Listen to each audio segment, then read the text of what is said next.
Hi dears, triple three divine വെറാക്കൾ Malayalam tarot card റീഡിങ്ങിലേക്ക് എല്ലാവർക്കും സ്വാഗതം. നമ്മൾ ഇന്നിവിടെ നോക്കാൻ പോകുന്നത് നിങ്ങളുടെ റിലേഷൻഷിപ്പിനെ കുറിച്ച് തന്നെയാണ്. നിങ്ങളുടെ പേഴ്സൺ നിങ്ങളെക്കുറിച്ച് ഈ ഒരു ദിവസം അല്ലെങ്കിൽ ഈ ഒരു നിമിഷം എന്താണ് ചിന്തിച്ചിട്ടുള്ളത് എന്നുള്ളതാണ്. ഇതൊരു കളക്റ്റീവ് റീഡിംഗ് ആണ്, ജനറൽ റീഡിംഗ് ആണ്. അതുകൊണ്ട് തന്നെ നിങ്ങൾക്ക് റീസണേറ്റ് ആവുന്ന കാര്യങ്ങൾ മാത്രം എടുക്കുക, ബാക്കിയുള്ള കാര്യങ്ങൾ നിങ്ങൾ വിട്ടേക്കുക. ഫോഴ്സ്ഫുള്ളി നിങ്ങളുടെ ലൈഫിലേക്ക് നിങ്ങൾക്ക് ഇഷ്ടമില്ലാത്ത കാര്യങ്ങളൊന്നും തന്നെ നിങ്ങൾ അട്രാക്റ്റ് ചെയ്യേണ്ടതില്ല. ഇതൊരു ടൈംലെസ് വീഡിയോ കൂടിയാണ്. നിങ്ങളിത് എപ്പോൾ കണ്ടാലും അപ്പോൾ മുതൽ നിങ്ങൾക്കത് റീസണേറ്റ് ആവുകയും ചെയ്യും. നിങ്ങൾ ചെയ്യേണ്ടത് നിങ്ങളുടെ പേഴ്സൺ ആരാണോ ആ വ്യക്തിയെക്കുറിച്ച് ചിന്തിക്കുക, ആ വ്യക്തിയുമായി സ്പെൻഡ് ചെയ്തിട്ടുള്ള നല്ല മൊമെൻറ്റ്സ് കാര്യങ്ങളൊക്കെ ഓർത്തെടുക്കുക. അതുപോലെ തന്നെ ആ വ്യക്തിയുടെ മുഖം നിങ്ങൾ വ്യക്തമായിട്ട് ഓർക്കുക. ആ വ്യക്തിയുടെ പേര് നിങ്ങൾ 3 പ്രാവശ്യം മനസ്സിൽ പറയുക. അതിനുശേഷം ഈ ഒരു റീഡിംഗ് കാണുന്നതായിരിക്കും നിങ്ങൾക്ക് നല്ലത്. Dear archangels, my spirit guide, please give me the accurate reading for you. നിങ്ങൾക്ക് വേണ്ടിയിട്ട് കറക്റ്റായിട്ടുള്ള റീഡിംഗ് തരണമെന്ന് ഞാൻ യൂണിവേഴ്സിനോട് അപേക്ഷിക്കുന്നു. എന്താണ് നിങ്ങളുടെ പേഴ്സൺ നിങ്ങളെക്കുറിച്ച് ഇപ്പോൾ ഈ ഒരു നിമിഷം ചിന്തിക്കുന്നത്? What is their current feelings towards you? നിങ്ങളുടെ വ്യക്തിയുടെ മനസ്സിലൂടെ നിങ്ങളെക്കുറിച്ച് കടന്നു പോകുന്ന ചിന്തകൾ എന്തെല്ലാമാണ്? അവർ യഥാർത്ഥത്തിൽ നിങ്ങളെ സ്നേഹിക്കുന്നുണ്ടോ? യെസ്, ലേസ്നെസ്. ഇവിടെ ലേസ്നെസ് എന്ന് പറയുന്ന ഒരു കാർഡ് കിട്ടുമ്പോൾ തീർച്ചയായിട്ടും അവർക്ക് ഈ ഒരു റിലേഷൻഷിപ്പിൽ മുന്നോട്ട് പോകാനായിട്ട് കുറച്ച് മടിയുണ്ട് എന്നുള്ളതാണ്. അപ്പോൾ നിങ്ങളുടെ റിലേഷൻഷിപ്പിൽ എന്തൊക്കെയോ കാര്യങ്ങൾ ഉണ്ടായിരിക്കാം. അതുകൊണ്ട് ഈ ഒരു റിലേഷൻഷിപ്പിനെ മുന്നോട്ട് കൊണ്ടുപോകാനായിട്ട് അവർക്ക് കുറച്ച് മടിയുണ്ട്, എനിക്ക് പോകാൻ ബുദ്ധിമുട്ടുണ്ട് എന്നുള്ളത് അവർ പറയുന്നുണ്ട്. യെസ്, എല്ലാ കാര്യങ്ങളും പരസ്പരം ഷെയർ ചെയ്തിരുന്ന ഒരു റിലേഷൻഷിപ്പാണ്. അത്രയും മനോഹരമായിട്ടുള്ള ഒരു പ്രണയമായിരുന്നു ഇതെന്ന് നമുക്ക് പറയാൻ പറ്റും. പാസ്റ്റിൽ മെയ്ഡ് ഫോർ ഈച്ച് അതർ പോലെ നിന്നിരുന്ന ഹസ്ബൻഡ് ആൻഡ് വൈഫായിരിക്കാം, ലവേഴ്സ് ആയിരിക്കാം. മറ്റുള്ളവർക്ക് കൊതി തോന്നുന്ന അത്രയ്ക്ക് നല്ല ഒരു റിലേഷൻഷിപ്പ് ആയിരുന്നിരിക്കണം ഇത്. അല്ലെങ്കിൽ നിങ്ങൾക്ക് തന്നെ വളരെ ഇഷ്ടം തോന്നിയിരുന്ന, പ്രൗഡായിട്ട് നിന്നിരുന്ന ഒരു റിലേഷൻഷിപ്പും ആയിരിക്കാം. പക്ഷേ ലെറ്റിങ് ഗോ, അതായത് ഇപ്പോൾ അവരത് യൂണിവേഴ്സിലേക്ക് സമർപ്പിക്കുകയാണ്, അല്ലെങ്കിൽ ഫ്രീ ആയിട്ട് വിടാണ്, ലെറ്റ് ഗോ ചെയ്തിരിക്കുന്നു. ഇനി യൂണിവേഴ്സ് തീരുമാനിക്കട്ടെ എന്ന് പറയുന്നുണ്ട്. അപ്പോൾ അവർക്ക് മുന്നോട്ട് വരാനായിട്ട് അല്ലെങ്കിൽ ഈ ഒരു റിലേഷൻഷിപ്പിനെ മുന്നോട്ട് കൊണ്ടുപോകാനായിട്ട് പറ്റാത്ത എന്തോ ഒരു സ്റ്റക്ക് എനർജി അവിടെ ഉണ്ടായിരിക്കുന്നു എന്നുള്ളതാണ്. മടിയാണ് റിലേഷൻഷിപ്പിനെ മുന്നോട്ട് കൊണ്ടുപോകാനായിട്ട്. അതുപോലെ തന്നെ സാഹചര്യം അനുകൂലമല്ല അവർക്ക്. ആരും ഹെൽപ്പ് ചെയ്യാനില്ല, ആരുടെയും സപ്പോർട്ട് ഈ ഒരു റിലേഷൻഷിപ്പിലില്ല. നിങ്ങളുടെ പോലും സപ്പോർട്ട് അവർക്ക് കിട്ടുന്നില്ല. അല്ലെങ്കിൽ രണ്ടുപേരും പരസ്പരം ഒരുപാട് വഴക്ക് കൂടിയിരിക്കുന്ന സിറ്റുവേഷൻസ്, രണ്ടുപേർക്കും പറഞ്ഞിട്ട് മനസ്സിലാവാത്ത സിറ്റുവേഷൻസ്, ഒരാൾ മറ്റൊരാളെ അംഗീകരിക്കുന്നില്ല. അതുപോലത്തെ സിറ്റുവേഷൻസിലൂടെയാണ് ഈ ഒരു റിലേഷൻഷിപ്പ് കടന്നു പോകുന്നത്. അതുകൊണ്ട് ഈ ഒരു റിലേഷൻഷിപ്പിനെ മുന്നോട്ട് കൊണ്ടുപോകാനായിട്ട് അവർക്ക് മടിയാണ്. ഇനി വേറൊരു കാര്യം കൂടിയുണ്ട്. യെസ്, ഇവിടെ എക്സ്കോഷൻ എന്ന് പറയുമ്പോൾ അവർ വളരെ വേദനിച്ച് നിൽക്കുന്ന സിറ്റുവേഷനാണ്. അല്ലെങ്കിൽ വളരെ ക്ഷീണിതനായിട്ട് നിൽക്കുന്ന, എനർജി ഇല്ലാത്ത അല്ലെങ്കിൽ ക്ഷീണിതയായിട്ട് നിൽക്കുന്ന സിറ്റുവേഷനിലാണ് അവരിപ്പോൾ. അവരുടെ എനർജി എല്ലാം പോയിട്ട് അത് നിങ്ങളെ ഓർത്തിട്ടാണ്. കാരണം ഇവിടെ ഈ ഒരു റിലേഷൻഷിപ്പ് മുന്നോട്ട് കൊണ്ടുപോകാൻ അവർക്ക് കുറച്ച് മടിയാണ്. നിങ്ങളെ അഭിമുഖീകരിക്കാൻ കുറച്ച് മടിയാണെന്ന് പറയുമ്പോൾ അവർ തെറ്റ് ചെയ്തിട്ടാണല്ലോ. ചിലപ്പോൾ നിങ്ങളെ ചീറ്റ് ചെയ്തിട്ട് പോയിട്ടുള്ള വ്യക്തിയായിരിക്കാം, അക്കരെ പച്ച എന്ന് കരുതിയിട്ട് നിങ്ങളെ പറ്റിച്ചു പോയിട്ടുള്ള ആളായിരിക്കാം.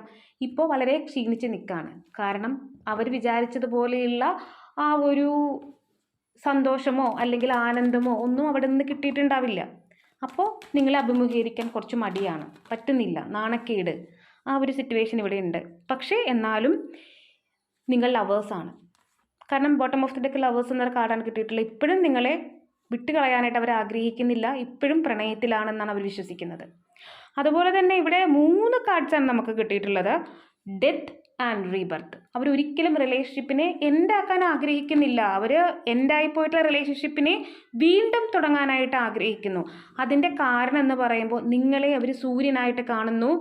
അത്രമേൽ അവർക്ക് എനർജി കൊടുക്കാൻ കഴിയുന്ന ഒരു വ്യക്തിയാണ് എന്ന് അവർ മനസ്സിലാക്കുകയാണ് നിങ്ങളെക്കുറിച്ച്.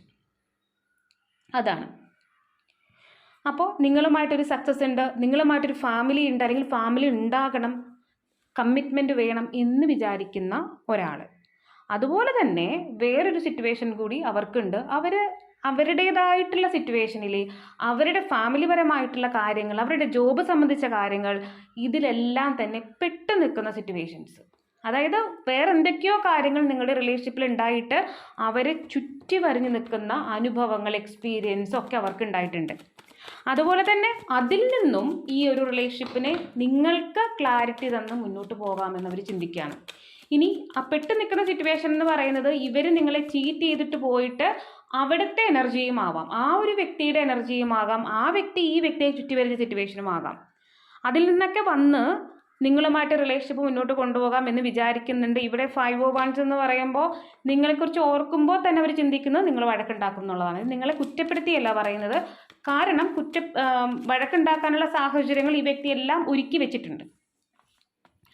അതിൻ്റെ പേരിൽ ഈ ഒരു റിലേഷൻഷിപ്പിൽ വഴക്കുണ്ടാകുമല്ലോ എന്നോർത്തിട്ടാണ് ഈ വ്യക്തിക്ക് ഈ ഒരു റിലേഷൻഷിപ്പുമായിട്ട് മുന്നോട്ട് പോകാനായിട്ട് മടി തോന്നുന്നത്. അഭിമുഖീകരിക്കാൻ, ഫേസ് ചെയ്യാൻ പറ്റുന്നില്ല. അതുപോലെ തന്നെ 10 of Swords എന്ന് പറയുമ്പോൾ ഈ ഒരു റിലേഷൻഷിപ്പ് മറ്റൊരാൾ കാരണം ഉണ്ടാക്കിയതാണ്. തെറ്റായ സിറ്റുവേഷൻ ആയിരിക്കാം, അല്ലെങ്കിൽ വേറെ ആരെങ്കിലും ഇൻവോൾവഡ് ആയിട്ട് ചിലപ്പോൾ തെറ്റിദ്ധാരണകൾ പരത്തി രണ്ടുപേരെ രണ്ട് സൈഡിലാക്കിയതായിരിക്കാം, അങ്ങനെയും വരാം. അല്ലെങ്കിൽ ഈ വ്യക്തി തന്നെ ചെയ്തിട്ടുള്ള തെറ്റുകൾ കൊണ്ട് റിലേഷൻഷിപ്പ് എൻഡായി പോയിട്ടുള്ളതാവാം. ഇവിടെ ഓർത്ത് വിഷമിക്കുന്ന ഒരു സിറ്റുവേഷൻ, അതായത് നേരത്തെ ഉണ്ടായിരുന്ന പ്രണയകാലത്തെപ്പറ്റി ഓർത്ത് വിഷമിക്കുന്ന ഒരു എനർജിയാണ് നിങ്ങളുടെ വ്യക്തിയുടേത്. യെസ്, ഇപ്പം നിങ്ങളെ ക്യൂൻ ഓഫ് വാൻസ് ആയിട്ട് കാണാൻ നിങ്ങൾക്ക് നല്ല ബുദ്ധിയും വിദ്യാഭ്യാസവും അല്ലെങ്കിൽ കുറച്ച് കഴിവുകളും ഒക്കെയുള്ള പേഴ്സണാണ് എന്നവർ മനസ്സിലാക്കുന്നുണ്ട്. നിങ്ങൾക്ക് ഐഡിയ ഉണ്ട്, എന്ത് കാര്യവും ചെയ്യാനുള്ള ധൈര്യമുണ്ട്, നിങ്ങളത് എന്ത് കാര്യം ചെയ്താലും വൃത്തിയായിട്ട് ചെയ്യുന്നൊരു വ്യക്തിയാണ്. അങ്ങനെ എല്ലാ കഴിവുകളുണ്ട്. അതിൽ ഈ വ്യക്തി പ്രൗഡുമാണ്. അതുകൊണ്ട് നിങ്ങളെ തന്നെ ഇങ്ങനെ നോക്കുകയാണ്, നിങ്ങളെ ഫോക്കസ് ചെയ്യുന്നുണ്ട്. ചിലപ്പോൾ നിങ്ങളുടെ ഫോട്ടോസ്, വീഡിയോസ്, അതുപോലെ തന്നെ നിങ്ങളുടെ കാര്യങ്ങളെല്ലാം ഇപ്പോൾ സെർച്ച് ചെയ്യുന്നുണ്ട്, നോക്കുന്നുണ്ട്. അതുപോലെ തന്നെ 10 of Cups, ഒരു കുടുംബമാകണം, വിവാഹം ചെയ്യണം, നല്ല രീതിയിൽ ജീവിക്കണം. 10 കപ്പ് കയ്യിലുണ്ടെങ്കിൽ 10 നിങ്ങൾക്ക് തരാനായിട്ട്, അല്ലെങ്കിൽ 10 മാർക്ക് ഇടാനായിട്ട് ഏൽപ്പിച്ചിട്ടുണ്ടെങ്കിൽ അതിൽ 10 മാർക്ക് നിങ്ങൾക്ക് തരാനായിട്ട് അവർ റെഡിയാണ്. പക്ഷേ അഭിമുഖീകരിക്കാൻ വയ്യ. ഓർക്കുമ്പോൾ തന്നെ ഒരു ഭയപ്പാടാണ്, ക്ഷീണമാണ്. കാരണം അത്രമേൽ കാര്യങ്ങളാണ് ഇവിടെ ചെയ്തു വെച്ചിരിക്കുന്നത്. അപ്പോൾ ഇനി നിങ്ങളുടെ അടുത്ത് വന്നാൽ നിങ്ങൾ എന്തായാലും കാര്യങ്ങൾ ചോദിക്കും, വഴക്കുണ്ടാകുമെന്ന് 100% ഈ വ്യക്തിക്ക് ഉറപ്പാണ്. അതുകൊണ്ട് യൂണിവേഴ്സിലേക്ക് സറണ്ടർ ചെയ്യുകയാണ്. അതുപോലെ തന്നെ ഇവിടെ 2 of Swords എന്ന് പറയുമ്പോൾ ഒരുപക്ഷെ റിലേഷൻഷിപ്പ് ബ്ലോക്ക് ആയിട്ടുണ്ടാവാം, അല്ലെങ്കിൽ രണ്ടുപേരിൽ ആരെങ്കിലും മറ്റൊരാളെ ബ്ലോക്ക് ചെയ്തിട്ടുണ്ടാവും. ആ ഒരു സിറ്റുവേഷൻ ഉണ്ട്. അതുപോലെ തന്നെ എന്ത് ചെയ്യണമെന്ന് അറിയാൻ വയ്യാതെ ഒരു എന്താ പറയുക, ഒരു ജഗ്ലിംഗ് ഉണ്ട്. അതുപോലെ തന്നെ മനസ്സിൽ ഒരുപാട് സ്ട്രെസ്സും ടെൻഷനും ഉണ്ട്. അപ്പോൾ അത്തരത്തിലുള്ള സിറ്റുവേഷൻസിലൂടെ ഈ ഒരു വ്യക്തി കടന്നു പോകുന്നു. സ്ട്രെസ് ഉണ്ടാവുന്നത് നിങ്ങളുടെ കാര്യം ഓർത്തിട്ടാണ്, നിങ്ങൾ എന്ത് പറയുമെന്ന് ഓർത്തിട്ടാണ്. അതുപോലെ തന്നെ ഇവിടെ ഒരു ഡിസിഷൻ എടുക്കാനായിട്ട് പറ്റാത്ത സിറ്റുവേഷൻസ് നേരത്തെ നിങ്ങളുടെ റിലേഷൻഷിപ്പിൽ ഉണ്ടായിരുന്നു, ഇപ്പോഴും ഈ വ്യക്തിക്കുണ്ട്. ഒരു ഡിസിഷൻ കാര്യമായിട്ട് എടുക്കാൻ പറ്റുന്നില്ല. നിങ്ങളുടെ അടുത്ത് വന്ന് നിങ്ങളോട് സംസാരിക്കണം എന്നൊക്കെ വിചാരിക്കുന്നുണ്ടെന്നുണ്ടെങ്കിലും എന്ത് ഡിസിഷൻ പറയും എന്നുള്ള കാര്യത്തെപ്പറ്റി നല്ലതായിട്ട് ഇയാൾ ചിന്തിക്കുന്നുണ്ട്, ഈ വ്യക്തി ചിന്തിക്കുന്നുണ്ട്.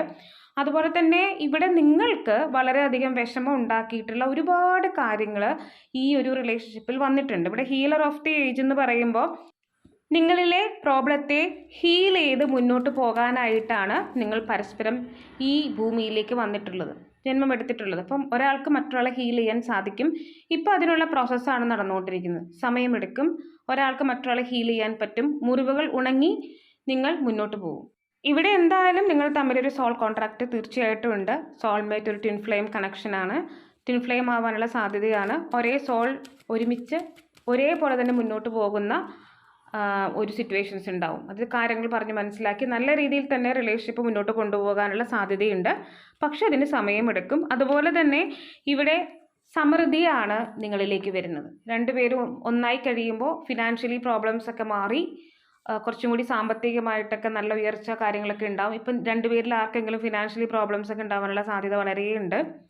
പക്ഷേ ഒന്നാകും. അതുപോലെ തന്നെ സമൃദ്ധമായിട്ടുള്ള ഒരു ലൈഫ് നിങ്ങൾക്ക് പ്രതീക്ഷിക്കാം എന്നുള്ളതാണ് ഇവിടെ. അല്ലെങ്കിൽ നിങ്ങൾ സമൃദ്ധിയിലേക്ക് പോകും. വളരെ നല്ല രീതിയിൽ ജീവിതം നയിക്കാനുള്ള ഒരു അവസരം നിങ്ങൾക്ക് വന്നു ചേരും എന്നുള്ളതാണ് റീഡിങ് ഫ്യൂച്ചറിൽ. പക്ഷേ അതിനോടൊപ്പം തന്നെ വേറൊരു കാര്യം കൂടി പറയാനുണ്ട്. ഈ വ്യക്തി നിങ്ങളിലേക്ക് വരാനും താമസിക്കും. കാരണം അവിടെ റിലേഷൻഷിപ്പ് ഹീൽ ചെയ്യാനായിട്ട് നല്ല സമയം എടുക്കുന്നതായിട്ട് കാണുന്നുണ്ട്. 51 നിങ്ങളുടെ ഏജ് ആയിരിക്കാം, 38 നിങ്ങളുടെ ഏജ് ആയിരിക്കാം, അല്ലെങ്കിൽ പേഴ്സൻ്റെ ഏജ് ആയിരിക്കാം. അതുപോലെ തന്നെ ഇവിടെ blue butterfly, red butterfly, white butterfly ഒക്കെ കാണുന്നുണ്ടെന്നുണ്ടെങ്കിൽ, യെല്ലോ ബട്ടർഫ്ലൈ ഒക്കെ കാണുന്നുണ്ടെങ്കിൽ നിങ്ങൾക്ക് ഏറെ റീസണേറ്റ് ആയിരിക്കും. ഇവിടെ പേഴ്സൺ നെയിം OQNB എന്നാണ് കിട്ടിയിട്ടുള്ളത്. M കിട്ടിയിട്ടുണ്ട്. PCWEKTF. അപ്പോൾ ഇതൊക്കെയാണ് പേഴ്സൺ നെയിമിൽ ലെറ്റേഴ്സ് ആയിട്ട് നമുക്ക് കിട്ടിയിട്ടുള്ളത്. നിങ്ങൾക്കത് റീസണേറ്റ് ആവുന്നുണ്ടോ എന്നുള്ളത് നോക്കുക. ഇവിടെ പേഴ്സൺ നെയിം എന്ന് പറയുന്നത് തിരുവനന്തപുരം എന്ന് കിട്ടിയിട്ടുണ്ട്, ചെന്നൈ,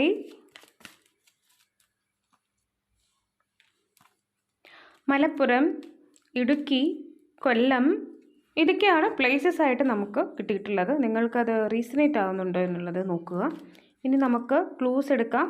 അക്വേറിയസ്, സെയിം ഏജ് ആയിരിക്കാം, മാരേജിൽ എത്തുന്ന റിലേഷൻഷിപ്പ് തന്നെയാണിത്. ഫ്രണ്ട്സ്, ഗ്രീൻ കളർ ഇഷ്ടമുള്ള ആൾക്കാരുണ്ടായിരിക്കാം. സിസ്റ്റർ എന്ന് കിട്ടിയിട്ടുണ്ട്. പോസസീവ്നെസ്, ഒരാൾക്ക് വളരെ പോസസീവ് ആയിരിക്കാം.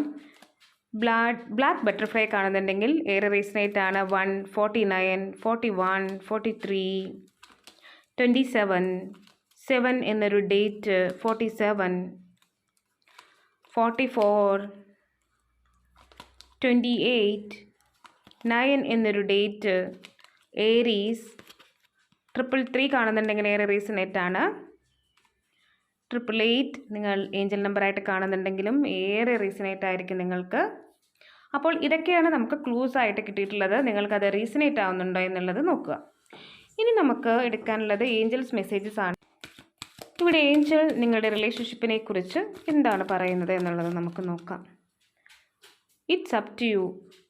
നിങ്ങളുടെ റിലേഷൻഷിപ്പിൽ എന്ത് സംഭവിക്കാൻ പോകുന്നു എന്നുള്ള കാര്യം നിങ്ങൾക്ക് നന്നായിട്ട് അറിയാം. നിങ്ങളത് പ്രതീക്ഷിക്കുന്നത് തന്നെയാണ് നിങ്ങളുടെ ലൈഫിലേക്ക് വരുന്നത്, നിങ്ങൾ അട്രാക്റ്റ് ചെയ്യുന്നത്. നിങ്ങളുടെ ഉള്ളിൽ ഈ ഒരു റിലേഷൻഷിപ്പിൽ എന്ത് സംഭവിക്കുന്നുള്ളതിന് നല്ല ഉത്തരമുണ്ട്. അതുപോലെ തന്നെ ഇവിടെ പറയുന്നൊരു കാര്യം, ask for help from others എന്നുള്ളത്. മറ്റുള്ളവരുടെ ഹെൽപ്പ് ചോദിക്കുക എന്നുള്ളത്. അതായത് ഒരു പക്ഷേ പാരൻസിനോടായിരിക്കാം, ഗുരുക്കന്മാരോടായിരിക്കാം, നിങ്ങളുടെ ഫ്രണ്ട്സിനോടായിരിക്കാം. നിങ്ങൾ തുറന്ന് സംസാരിക്കുക. തീരുമാനങ്ങൾ എടുക്കുമ്പോൾ മറ്റുള്ളവരോടുകൂടി, നിങ്ങളുടെ അഭ്യുദയകാംക്ഷികളോടുകൂടി ഡിസ്കസ് ചെയ്ത ശേഷം എടുക്കുക. അബണ്ടൻസ്, അപ്പോൾ നിങ്ങൾക്ക് തീർച്ചയായിട്ടും അബണ്ടൻസ് ആണ് കിട്ടുക. ഒരു പക്ഷേ അത് ഈ ഒരു റിലേഷൻഷിപ്പിനെ കുറിച്ചായിരിക്കാം, അല്ലെങ്കിൽ നിങ്ങളുടെ പേഴ്സണൽ കാര്യങ്ങളെക്കുറിച്ചായിരിക്കാം ഡിവൈൻ പറയുന്നത്. അതുപോലെ തന്നെ within the next few months, കുറച്ച് മാസങ്ങൾക്കുള്ളിൽ തന്നെ ഒരുപക്ഷെ ഈ ഒരു റിലേഷൻഷിപ്പിനെ കുറിച്ച് നല്ല രീതിയിലുള്ള മാറ്റങ്ങൾ നിങ്ങൾക്ക് വരുന്നു എന്നുള്ള അറിയാൻ പറ്റും. അങ്ങനെ ഒരു ന്യൂസ് നിങ്ങൾ കേൾക്കും. ഫ്യൂ മന്ത്സിനുള്ളിൽ, കുറച്ച് മാസങ്ങൾക്കുള്ളിൽ നിങ്ങളുടെ റിലേഷൻഷിപ്പിൽ വലിയ മാറ്റങ്ങൾ ഉണ്ടാകുന്നു എന്ന് വളരെ സന്തോഷത്തോടെ നിങ്ങൾക്ക് കേൾക്കാൻ സാധിക്കും. അതുപോലെ തന്നെ മെഡിറ്റേഷൻ ബ്രിങ് ആൻസേഴ്സ്. മെഡിറ്റേഷൻ ചെയ്യുന്നത് നല്ലതാണ്. മെഡിറ്റേഷൻ നിങ്ങൾക്ക് പലതിൻ്റെയും ഉത്തരം കണ്ടെത്താനായിട്ട് നിങ്ങളെ സഹായിക്കുമെന്നുള്ളത്. അപ്പോൾ എല്ലാവരും മെഡിറ്റേഷൻ ചെയ്യുക. ഒരു 10 മിനിറ്റ് മെഡിറ്റേഷൻ ചെയ്താൽ മതി. അപ്പോൾ ഇതൊക്കെയാണ് നിങ്ങൾക്കുള്ള റീഡിംഗ്. നിങ്ങൾക്ക് എൻ്റെ റീഡിംഗ് ഇഷ്ടമാവുകയാണെങ്കിൽ ലൈക്ക് ചെയ്യുക, ഷെയർ ചെയ്യുക, സബ്സ്ക്രൈബ് ചെയ്യുക. നിങ്ങളുടെ സപ്പോർട്ടാണ് എപ്പോഴും എൻ്റെ മോട്ടിവേഷൻ. അതുപോലെ തന്നെ നിങ്ങൾ തന്നിട്ടുള്ള എല്ലാ സപ്പോർട്ടിനും ഞാൻ ഗ്രാറ്റിറ്റ്യൂഡ് പറയുന്നു, ദൈവത്തോടും നിങ്ങളോടും. എല്ലാവരും വീഡിയോ ലൈക്ക് ചെയ്യുക കേട്ടോ. അപ്പോൾ മാത്രമാണ് തൊട്ടടുത്തിരുന്ന വീഡിയോസ് എല്ലാം തന്നെ നിങ്ങൾക്ക് കൂടി റീസണേറ്റ് ആവത്തുള്ളൂ. പേഴ്സണൽ റീഡിംഗ് ആർക്കെങ്കിലും ആവശ്യമുണ്ടെങ്കിൽ ഡിസ്ക്രിപ്ഷൻ ബോക്സിലോ അല്ലെങ്കിൽ സ്ക്രീനിലോ കാണുന്ന നമ്പറിൽ നിങ്ങൾക്ക് എന്നെ വാട്സപ്പ് മെസ്സേജ് ചെയ്യാവുന്നതാണ്. ഞാനിടുന്ന വീഡിയോസ് എല്ലാം തന്നെ കിട്ടുന്നതിന് വേണ്ടി സബ്സ്ക്രൈബ് ചെയ്യുന്നതിനൊപ്പം തന്നെ അടുത്ത് കാണുന്ന ഒരു കുഞ്ഞു ബെല്ലൈക്കൺ കൂടി ഒന്ന് പ്രസ് ചെയ്തേക്കുക.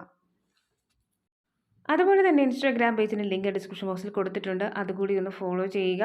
എല്ലാവരും കമൻറ്റ് ചെയ്യുക, അവരവരുടെ അഭിപ്രായങ്ങൾ രേഖപ്പെടുത്തുക. ഞാനത് വായിക്കുന്നതാണ്. മറ്റൊരു വീഡിയോയിൽ കാണുന്നത് വരെ ബൈ.